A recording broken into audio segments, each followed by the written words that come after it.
ವರ್ಷದ ಕರ್ನಾಟಕ ರಾಜ್ಯೋತ್ಸವ ಕಾರ್ಯಕ್ರಮದಲ್ಲಿ ಮುಖ್ಯ ಅತಿಥಿಗಳಾಗಿ ಭಾಗವಹಿಸಿರ್ತಕ್ಕಂಥ ರಾಜ್ಯದ ಉಪಮುಖ್ಯಮಂತ್ರಿಗಳಾದ ಡಿ.ಕೆ. ಶಿವಕುಮಾರ್ ಅವರೇ, ವಿಧಾನ ಪರಿಷತ್ತಿನ ಸಭಾಪತಿಗಳು, ಹಿರಿಯರು ಆದಂಥ ಬಸವರಾಜ್ ಹೊರಟ್ಟಿಯವರೇ, ಶಾಲಾ ಶಿಕ್ಷಣ ಇಲಾಖೆಯ ಸಚಿವರಾದಂಥ ಮಧು ಬಂಗಾರಪ್ಪ ಅವರೇ, ರಾಜಕೀಯ ಕಾರ್ಯದರ್ಶಿಗಳಾದಂಥ ನಸೀರ್ ಅಹಮದ್ ಅವರೇ, ಈ ಸಮಾರಂಭದ ಅಧ್ಯಕ್ಷತೆ ವಹಿಸಿರ್ತಕ್ಕಂಥ ಶಾಸಕರು ಆದಂಥ ರಿಜ್ವಾನ್ ಅರ್ಷದ್ ಅವರೇ, ವಿಧಾನ ಪರಿಷತ್ತಿನ ಸದಸ್ಯರಾದಂಥ ಶ್ರೀ ಗೋವಿಂದರಾಜು ಅವರೇ, ಶಾಸಕರಾದಂಥ ಗಣೇಶ್ ಉಕ್ಕೇರಿಯವರೇ, ಸಲೀಂ ಅವರೇ, ಮೇಲ್ಮನೆಯ ಸದಸ್ಯರುಗಳಾದಂಥ ಹನುಮಂತ್ ನಿರಾಣಿಯವರೇ, ಬಿ.ಜಿ. ಪಾಟೀಲ್ ಅವರೇ,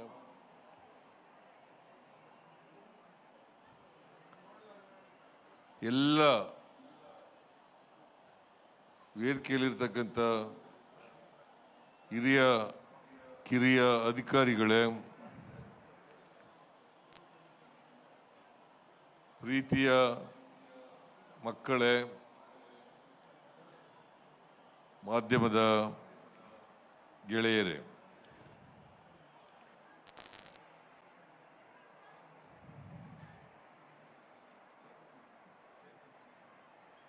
ಪ್ರೀತಿಯ ನಾಡ ಬಾಂಧವರಿಗೂ ಇಲ್ಲಿ ನೆರೆದಿರುವ ಪ್ರೀತಿಯ ಮಕ್ಕಳಿಗೂ 70ನೇ ಕನ್ನಡ ರಾಜ್ಯೋತ್ಸವದ ಹೃತ್ಪೂರ್ವಕ ಶುಭಾಶಯಗಳು. 1956ರಂದು ಏಕೀಕರಣಗೊಂಡ ನಮ್ಮ ಕರ್ನಾಟಕ ರಾಜ್ಯ ಉದಯವಾಗಿ ನವೆಂಬರ್ 1, 2025ಕ್ಕೆ 69 ವರ್ಷಗಳನ್ನು ಪೂರೈಸಿ 70ನೇ ವರ್ಷಕ್ಕೆ ಕಾಲಿಡುತ್ತಿದ್ದೇವೆ. ಈ ಸಂದರ್ಭದಲ್ಲಿ ಕರ್ನಾಟಕ ಏಕೀಕರಣಕ್ಕಾಗಿ ಹೋರಾಟ ನಡೆಸಿದ ಎಲ್ಲ ಮಹನೀಯರನ್ನು ಸ್ಮರಿಸಿಕೊಳ್ಳುವುದು ನಮ್ಮ ಆದ್ಯ ಕರ್ತವ್ಯ.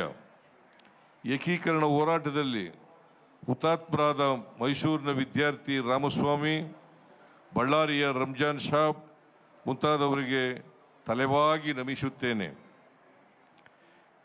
ಏಕೀಕರಣ ಚಳವಳಿಯ ಬೀಜಗಳನ್ನು ಬಿತ್ತಿ ಅದನ್ನು ಮುನ್ನಡೆಸಿದ ಆಲೂರು ವೆಂಕಟರಾಯರು, ಅಂದಾನಪ್ಪ ದೊಡ್ಡಮೇಟಿ, ಗುದ್ಲೆಪ್ಪ ಹಳ್ಳಿಕೇರಿ, ಸಿದ್ದಪ್ಪ ಕಂಬಳಿ, R.H. ದೇಶಪಾಂಡೆ, ಕೌಜಲಿಗೆ ಶ್ರೀನಿವಾಸರಾವ್, ಕೆಂಗಲ್ ಹನುಮಂತಯ್ಯ ಮುಂತಾದ ಮಹನೀಯರನ್ನು ಹೃದಯ ತುಂಬಿ ಸ್ಮರಿಸುತ್ತೇನೆ. ಇವರೆಲ್ಲರ ಹೋರಾಟದ ಫಲವೇ ಇಂದಿನ ಕರ್ನಾಟಕ. ಕನ್ನಡವೆಂದರೆ ಬರೀ ನುಡಿಯಲ್ಲ, ಹಿರಿದಿದೆ ಅದರ ಅರ್ಥ. ಜಲವೆಂದರೆ ಕೇವಲ ನೀರಲ್ಲ, ಅದು ಪಾವನ ತೀರ್ಥ.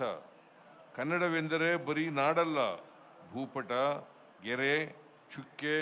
ಮರವೆಂದರೆ ಬರೀ ಕಟ್ಟಿಗೆಯೇ, ಶ್ರೀಗಂಧದ ಚಕ್ಕೆ ಎಂದಿದ್ದಾರೆ ನಿಸಾರ್ ಅಹಮದ್ ಅವರು. ಭಾಷೆಯು ನಮ್ಮ ಹೆಮ್ಮೆಯ ಪರಂಪರೆ ಮತ್ತು ಸಂಸ್ಕೃತಿಯ ಅಭಿವ್ಯಕ್ತಿ ರೂಪ. ಕನ್ನಡ ಭಾಷೆಗೆ ಹಲವು ಸಾವಿರ ವರ್ಷಗಳ ಇತಿಹಾಸವಿದೆ. ನಮ್ಮ ಮಹಾಕಾವ್ಯವಾದ ಮಹಾಭಾರತದಲ್ಲಿ ಕರ್ನಾಟಕದ ಬಗ್ಗೆ ಉಲ್ಲೇಖಗಳಿವೆ. ಪುರಾಣಗಳಲ್ಲಿ, ದಕ್ಷಿಣ ಭಾರತದ ಶಿಲ್ಪ ಕಾವ್ಯಗಳಲ್ಲಿ ಕನ್ನಡದ ಉಲ್ಲೇಖಗಳು ಕಂಡುಬಂದಿವೆ. ಕನ್ನಡ ನಾಡಿನ ಸಾಮ್ರಾಜ್ಯಗಳ ಪ್ರಭಾವ ಭಾರತದೆಲ್ಲೆಡೆ ಇತ್ತು. ಬಂಗಾಲದ ಸೇನ ರಾಜವಂಶರು ಹಾಗೂ ಇಂದಿನ ಬಿಹಾರದ ಮಿಥಿಲಿಯಾದವರು ತಮ್ಮನ್ನು ಕರ್ನಾಟಕ ವಂಶ, ಕರ್ನಾಟಕ ಕ್ಷತ್ರಿಯ ಎಂದು ಕರೆದುಕೊಳ್ಳುತ್ತಿದ್ದರು. ಗೋಕಾಕ್ ಚಳುವಳಿಯು ಕನ್ನಡದ ಅಸ್ಮಿತೆಗಾಗಿ ನಡೆದ ಚಳುವಳಿ. ಈ ಚಳುವಳಿಯಲ್ಲಿ ಭಾಗವಹಿಸಿದ ನೋವುಂಡವರೆಲ್ಲರನ್ನೂ ನೆನಪಿಸಿಕೊಳ್ಳುತ್ತೇನೆ. ಪ್ರಾಚೀನ ಕಾಲದಿಂದಲೂ ಕನ್ನಡ ಭಾಷೆ, ಸಂಸ್ಕೃತಿ, ಜಾನಪದ ಇಲ್ಲಿ ಜನ್ಮ ತಾಳಿದ ಸಾಮಾಜಿಕ ಚಳುವಳಿಗಳು, ವಚನಕಾರರು, ದಾಸವರೇಣ್ಯರು, ಸೂಫಿ ಸಂತರು, ಅಗೂಢರು, ಅವಧಾತರು, ಜಾನಪದ ಕವಿಗಳು ನಮ್ಮ ನಾಡಿನ ಸಾಂಸ್ಕೃತಿಕ ಸಾಮಾಜಿಕ ಪರಂಪರೆಯನ್ನು ಶ್ರೀಮಂತಗೊಳಿಸಿದ್ದಾರೆ. ಮನುಷ್ಯ ಜಾತಿ ತಾನೊಂದೇ ಒಲಂ ಎಂದ ಆದಿಕವಿ ಪಂಪನಿಂದ ಹಿಡಿದು ಇಲ್ಲಿಯವರೆಗೂ ಭಾಷೆಯ ಸ್ಥಾನಮಾನ ದೊರಕಿದೆ. ಬಹುಭಾಷೆ, ಬಹುಧರ್ಮ, ಬಹುಸಂಸ್ಕೃತಿ ಹಾಗೂ ಬಹುಜನಾಂಗಗಳು ಒಟ್ಟುಗೂಡಿ ಬದುಕುವ ತತ್ವಗಳನ್ನು ನಮ್ಮ ಹಿರಿಯರು ಕಂಡುಕೊಂಡಿದ್ದು ಹಿಂದಿನಿಂದಲೂ ಎಲ್ಲರೂ ಒಟ್ಟಾಗಿ ಬಾಳಿ ಬದುಕಿ ನಾಡನ್ನು ಕಟ್ಟಿ ನಿಲ್ಲಿಸಿ ಸಮೃದ್ಧಗೊಳಿಸಿದ್ದಾರೆ. ಸರ್ವ ಜನಾಂಗದ ಶಾಂತಿಯ ತೋಟವನ್ನಾಗಿಸಲು ಪ್ರಯತ್ನಿಸಿದ್ದಾರೆ. ಸಾವಿರಾರು ವರ್ಷಗಳಷ್ಟು ಹಳೆಯ ಇತಿಹಾಸವುಳ್ಳ ಕನ್ನಡ ಭಾಷೆ ಮತ್ತು ಸಂಸ್ಕೃತಿಯನ್ನು ಇನ್ನಷ್ಟು ಎತ್ತರಕ್ಕೆ ಕೊಂಡೊಯ್ಯಬೇಕಾಗಿದೆ. ಶಿಕ್ಷಣದಲ್ಲಿ ಕನ್ನಡ ಭಾಷೆಯ ನಿರ್ಲಕ್ಷ್ಯವು ಹಲವು ಸಮಸ್ಯೆಗಳನ್ನು ಹುಟ್ಟುಹಾಕಿದೆ. ಜಗತ್ತಿನ ಮುಂದುವರೆದ ಭಾಷೆಗಳಿಗೆ ಇಲ್ಲದ ಬಿಕ್ಕಟ್ಟು ಇಂದು ಕನ್ನಡದಂಥ ಭಾಷೆಗೆ ಬಂದಿದೆ. ಮುಂದುವರಿದ ದೇಶಗಳ ಮಕ್ಕಳು ತಮ್ಮ ತಾಯಿ ನುಡಿಗಳಲ್ಲಿಯೇ ಯೋಚಿಸುತ್ತಾರೆ, ಕಲಿಯುತ್ತಾರೆ ಮತ್ತು ಕನಸು ಕಾಣುತ್ತಾರೆ. ಆದರೆ ನಮ್ಮಲ್ಲಿ ಇದಕ್ಕೆ ತದ್ವಿರುದ್ಧವಾದ ಪರಿಸ್ಥಿತಿ ಇದೆ.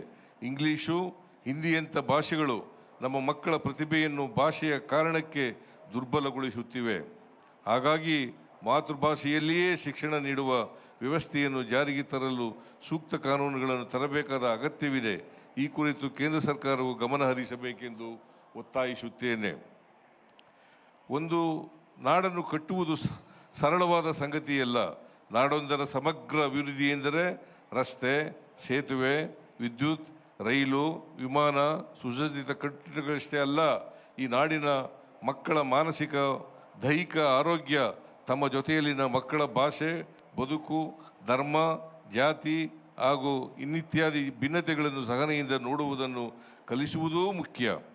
ಇದರ ಜೊತೆಗೆ ಜಗತ್ತಿನ ಮುಖ್ಯ ದೇಶಗಳಲ್ಲಿ ನಡೆಯುತ್ತಿರುವ ವಿವಿಧ ರೀತಿಯ ಅನ್ವೇಷಣೆಗಳಿಗೆ ಸರಿಸಾಟಿಯಾಗಿ ನಿಲ್ಲುವಂಥ ರೀತಿಯಲ್ಲಿ ಆಲೋಚನೆಗಳನ್ನು ಕಲಿಸುವ ವಾತಾವರಣವು ಬಹಳ ಮುಖ್ಯ. ಈ ವರ್ಷ ಕನ್ನಡಕ್ಕೆ ಬೂಕರ್ ಪ್ರಶಸ್ತಿಯನ್ನು ಶ್ರೀಮತಿ ಬಾನು ಮುಸ್ತಾಕ್ ಮತ್ತು ದೀಪಾ ಬಾಸ್ತಿಯವರು ತಂದುಕೊಡುವ ಮೂಲಕ ನಮ್ಮ ಭಾಷೆಯ ಶಕ್ತಿಯನ್ನು ವಿಶ್ವ ವೇದಿಕೆಗೆ ಕೊಂಡೊಯ್ದಿದ್ದಾರೆ. ಅವರನ್ನೂ ಈ ಸಂದರ್ಭದಲ್ಲಿ ಹೃದಯಪೂರ್ವಕವಾಗಿ ಅಭಿನಂದಿಸುತ್ತೇನೆ. ಒಕ್ಕೂಟ ಸರ್ಕಾರವು ಕಳೆದ ಕೆಲವು ವರ್ಷಗಳಿಂದ ಮಲತಾಯಿ ಧೋರಣೆಯನ್ನು ತೋರುತ್ತಿದೆ. 4.5 ಲಕ್ಷ ಕೋಟಿ ರುಗಳಿಗಿಂತ ಹೆಚ್ಚಿನ ತೆರಿಗೆಯ ಸಂಪತ್ತನ್ನು ಕರ್ನಾಟಕವು ನೀಡುತ್ತಿದೆ. ಆದರೆ ನಮಗೆ ಬಿಡಿಗಾಸು ಕೊಟ್ಟು ಪ್ರತಿ ವರ್ಷ ಸಾವಿರಾರು ಕೋಟಿ ರೂಪಾಯಿಗಳನ್ನು ವಂಚಿಸುತ್ತಿದೆ. ಹಿಂದಿ ಭಾಷೆಯನ್ನು ಏರಿಕೆ ಮಾಡಲು ನಿರಂತರ ಹುನ್ನಾರ ನಡೆಯುತ್ತಿದೆ. ಹಿಂದಿ, ಸಂಸ್ಕೃತ ಭಾಷೆಗಳ ಅಭಿವೃದ್ಧಿಗೆ ಮಾತ್ರ ಅನುದಾನಗಳನ್ನು ನೀಡಲಾಗುತ್ತಿದೆ. ಕನ್ನಡವೂ ಸೇರಿದಂತೆ ಉಳಿದ ದೇಶ ಭಾಷೆಗಳನ್ನು ನಿರ್ಲಕ್ಷಿಸಲಾಗುತ್ತಿದೆ. ರಾಜ್ಯದ ಅಭಿವೃದ್ಧಿಗೆ ಪೂರಕವಾಗಬೇಕಾಗಿದ್ದ ಯೋಜನೆಗಳನ್ನು ಕರ್ನಾಟಕಕ್ಕೆ ಕೊಡದೆ ವಂಚಿಸಲಾಗುತ್ತಿದೆ. ಕನ್ನಡ ಭಾಷೆಗೆ ಶಾಸ್ತ್ರೀಯ ಸ್ಥಾನಮಾನ ನೀಡಲಾಗಿದ್ದರೂ ನೀಡಬೇಕಾದ ಅನುದಾನವನ್ನು ಕೊಡದೆ ಅನ್ಯಾಯ ಮಾಡಲಾಗುತ್ತಿದೆ. ಕರ್ನಾಟಕ ವಿರೋಧಿಯಾದ ಎಲ್ಲವನ್ನೂ ವಿರೋಧಿಸಲೇಬೇಕಾಗಿದೆ. ನಾಡಿನ ಇತಿಹಾಸ, ಪರಂಪರೆಗಳ ನೆನಪುಗಳ ಹೊಸ ತಲೆಮಾರುಗಳಲ್ಲಿ ಮೂಡಿಸಿ ಅವರಲ್ಲಿ ಅಭಿಮಾನ ಮೂಡಿಸೋಣ. ನಮಗಿರುವ ಸವಾಲುಗಳನ್ನೇ ಅವಕಾಶವನ್ನಾಗಿ ಮಾರ್ಪಡಿಸುವ ಶಕ್ತಿ ನಮ್ಮ ಯುವ ತಲೆಮಾರಿಗಿದೆ. ಯುವ ತಲೆಮಾರು ಎದ್ದು ನಿಂತು ಕನ್ನಡ ಮತ್ತು ಕರ್ನಾಟಕವನ್ನು ಜಗತ್ತಿನ ಮುಂದುವರೆದ ಸಮಾಜಗಳ ಮಟ್ಟಕ್ಕೆ ನಿಲ್ಲಿಸಬೇಕಾಗಿದೆ. ನಮ್ಮ ಸರ್ಕಾರ ಕನ್ನಡ ಮತ್ತು ಸಂಸ್ಕೃತಿಯನ್ನು ಜನರಲ್ಲಿ ಭಾಷಾ ಪ್ರೀತಿಯನ್ನು ಇಮ್ಮಡಿಗೊಳಿಸುವ ಕೆಲಸ ಮಾಡುತ್ತಲೇ ಇದೆ. ಸರ್ಕಾರದ ವತಿಯಿಂದ ಭುವನೇಶ್ವರಿಯ ಪ್ರತಿಮೆಯನ್ನು ಬೆಂಗಳೂರಿನ ವಿಧಾನಸೌಧದ ಆವರಣದಲ್ಲಿ ಸ್ಥಾಪಿಸಲಾಗಿದೆ. ಕರ್ನಾಟಕ ಸಂಭ್ರಮ 50 ಅಭಿಯಾನದ ಅಂಗವಾಗಿ ಹೆಸರಾಯಿತು ಕರ್ನಾಟಕ, ಉಸಿರಾಗಲಿ ಕನ್ನಡ ಶೀರ್ಷಿಕೆಯಡಿ ರಾಜ್ಯಾದ್ಯಂತ ಹಲವಾರು ಕನ್ನಡ ಪರ ಕಾರ್ಯಕ್ರಮಗಳನ್ನು ನಡೆಸಲಾಗುತ್ತಿದೆ. ಕರ್ನಾಟಕದಲ್ಲಿರುವ ವಾಣಿಜ್ಯ ಮಳಿಗೆಗಳ ನಾಮಫಲಕಗಳನ್ನು 60% ಕನ್ನಡವನ್ನು ಕಡ್ಡಾಯಗೊಳಿಸಲಾಗಿದೆ.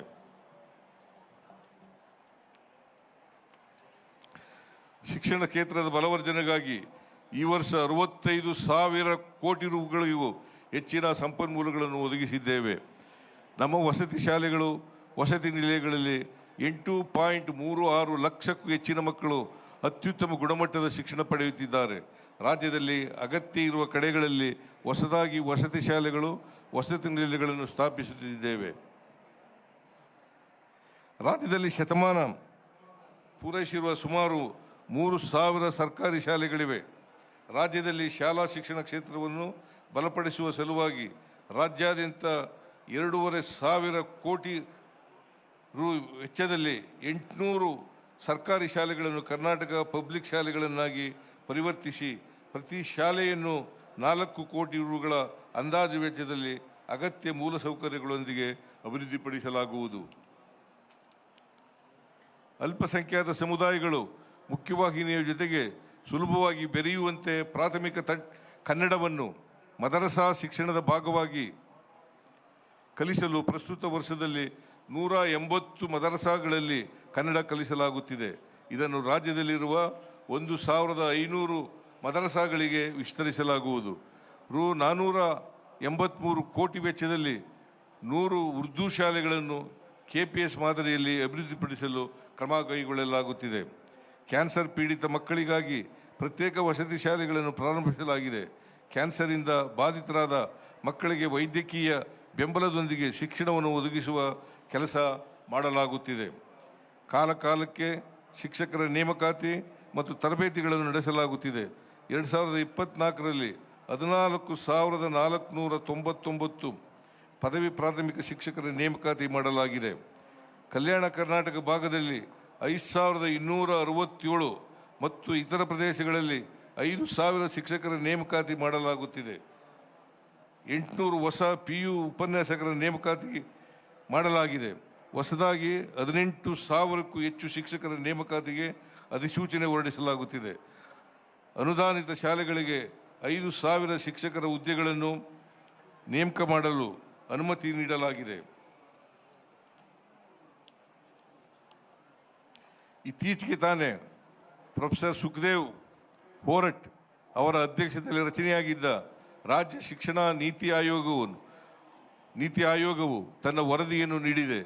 ರಾಜ್ಯದ್ದೇ ಆದ ಶಿಕ್ಷಣ ನೀತಿ ರಚನೆಯಾಗಿರುವುದು ಇದೇ ಮೊದಲು. ಸದರಿ ವರದಿಯನ್ನು ಗಂಭೀರವಾಗಿ ಪರಿಶೀಲಿಸಿ ಅದರ ಅನುಷ್ಠಾನಕ್ಕೆ ಕ್ರಮಗಳನ್ನು ಕೈಗೊಳ್ಳುತ್ತಿದೆ. ಶಿಕ್ಷಣ ಕ್ಷೇತ್ರದ ಅಭಿವೃದ್ಧಿಗೆ ಪ್ರಾಧಿಕಾರ ಯೋಜನೆಗಳ ಜೊತೆಗೆ ಮಕ್ಕಳ ಬದುಕು ರೂಪುಗೊಳ್ಳಲು ಪೋಷಕರ ಪಾತ್ರವೂ ಅಷ್ಟೇ ಮಹತ್ವದ್ದಾಗಿದೆ. ಹೊಸ ತಲೆಮಾರು ಹಿಂದೆಂದೂ ಇಲ್ಲದ ಪ್ರಮಾಣದಲ್ಲಿ ಸಂಕಷ್ಟಗಳನ್ನು ಎದುರಿಸುತ್ತಿದೆ. ಮೊಬೈಲ್ ಫೋನು, ಇಂಟರ್ನೆಟ್ಟು, ಆರ್ಟಿಫಿಷಿಯಲ್ ಇಂಟೆಲಿಜೆನ್ಸ್ಗಳು ಇಬ್ಬಾಯ ಖಡ್ಗದಂತೆ ಕೆಲಸ ಮಾಡುತ್ತಿವೆ.